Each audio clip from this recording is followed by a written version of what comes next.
Bienvenue dans les lectures de Miroir Mental. On va commencer aujourd'hui l'introduction du livre Le Kybalion, qui est un livre très spécial, et on va découvrir dans cette intro le contexte culturel, historique de son écriture. Alors c'est parti. Introduction.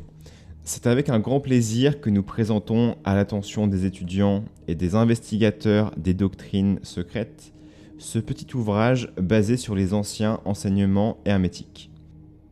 Le but de cet ouvrage n'est pas d'innover une doctrine ni une philosophie spéciale, il est de donner aux étudiants un exposé de la vérité qui servira à assembler et à concilier les nombreux fragments de connaissances occultes qu'ils peuvent avoir acquis, et qui parfois semblent en apparence contraires les uns aux autres. Souvent, par cela même, ils conduisent au découragement et au dégoût de ceux qui débutent dans ces études. Notre intention n'est pas d'ériger un nouveau temple du savoir, mais de placer dans les mains de l'étudiant une maîtresse clé, avec laquelle il lui soit possible d'ouvrir les portes les plus profondément cachées du temple du mystère qui se trouve dans les quelques corridors où il a déjà pénétré.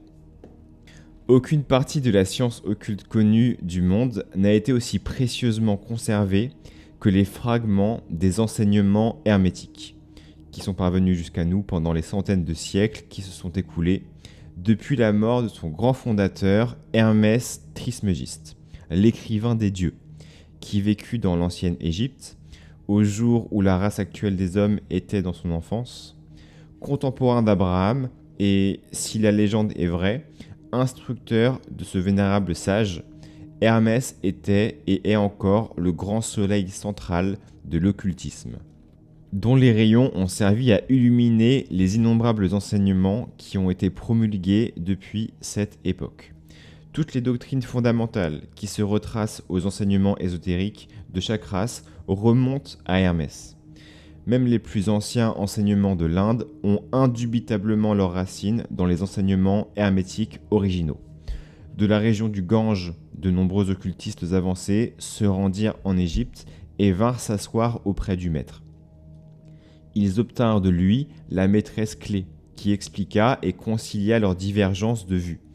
C'est ainsi que la doctrine secrète fut nettement établie.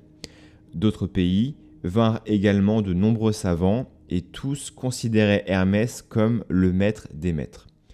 Bien que, pendant les innombrables siècles qui nous séparent de lui, de nombreux apôtres aient repris ses théories et se soient écartés du chemin qu'il avait indiqué. Son influence fut si grande qu'il est toujours possible d'établir une certaine ressemblance fondamentale entre les théories nombreuses et souvent divergentes propagées aujourd'hui par les occultistes de ces différents pays. Celui qui étudie les religions et les compare entre elles est capable de percevoir l'influence exercée par la doctrine hermétique, quel que soit leur nom actuellement connu. Que ce soit une religion morte ou une religion pleine de vigueur à notre époque, il existe toujours entre elles un certain rapport, malgré des faits souvent contradictoires, et la doctrine hermétique agit comme la grande réconciliatrice. La vie de Hermès semble avoir eu pour but de semer les graines de la vérité qui ont poussé et se sont développées en tant que formes étranges, plutôt que d'établir une école de philosophie qui aurait dominé la pensée du monde.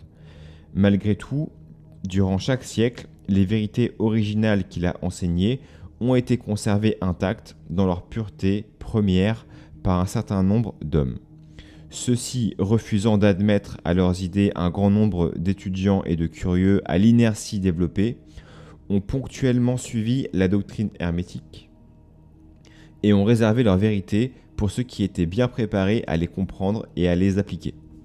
Ces vérités ont été répandues verbalement, confidentiellement, parmi quelques hommes. Ainsi, il y a toujours un petit nombre d'initiés pour chaque génération et dans chaque pays. Ils ont conservé vivante la flamme sacrée de l'enseignement hermétique et toujours cherché à utiliser leur lumière pour rallumer les feux moins ardents du monde extérieur quand la vérité semblait s'obscurcir. Il y a toujours eu quelques adeptes pour soigner pieusement l'autel de la vérité, sur lequel restait constamment allumée la lampe perpétuelle de la sagesse. Ces hommes ont voué leur vie au travail d'amour que le poète a si bien défini en ces termes. Oh, ne laissez pas la flamme s'éteindre, elle est chérie d'âge en âge dans sa caverne obscure. Dans ses temples sacrés, elle est chérie, elle est nourrie par les purs ministres de l'amour. Ne laissez pas la flamme s'éteindre. Ces hommes n'ont jamais cherché l'approbation populaire, ni une suite nombreuse d'admirateurs. Ils furent indifférents à ces choses, car ils savaient combien peu, dans chaque génération, il y a d'individus prêts à assimiler la vérité ou à la reconnaître si elle se présentait à eux. Ils ont réservé la nourriture substantielle aux hommes, pendant que d'autres fournissaient le lait aux nouveau-nés. Ils ont conservé leurs perles de sagesse pour les quelques élus qui reconnaissaient leur valeur et qui les portaient dans leur cœur au lieu de les donner aux matérialistes vulgaires qui les auraient souillés de boue et les auraient assimilés à leur répugnante nourriture mentale. Malgré tout, ces hommes n'ont jamais oublié ni perdu de vue les enseignements originaux d'Hermès en ce qui concerne la vulgarisation des paroles de vérité à ceux qui sont préparés à les recevoir. Cet enseignement est défini dans le Kybalion comme suit. Sous les pas du maître, les oreilles de ceux qui sont prêts à comprendre sa doctrine s'ouvrent toutes grandes. Et encore ceci, quand les oreilles de l'élève sont prêtes à entendre, c'est alors que viennent les lèvres pour les remplir de sagesse. Mais leur attitude habituelle s'est toujours trouvée strictement d'accord avec cet autre aphorisme hermétique qui se trouve également dans le Kybalion. Les lèvres de la sagesse sont closes, excepté aux oreilles de la raison. Beaucoup de gens ont violemment critiqué les actes des hermétiques et ont crié partout qu'ils ne manifestaient pas l'esprit original du maître avec leur politique de réclusion et de réticence. Mais un rapide regard en arrière sur les pages de leur histoire montrera la sagesse des maîtres qui n'ignoraient pas la folie d'enseigner au monde des choses pour lesquelles ils n'étaient pas préparés ou qu'ils ne voulaient pas admettre.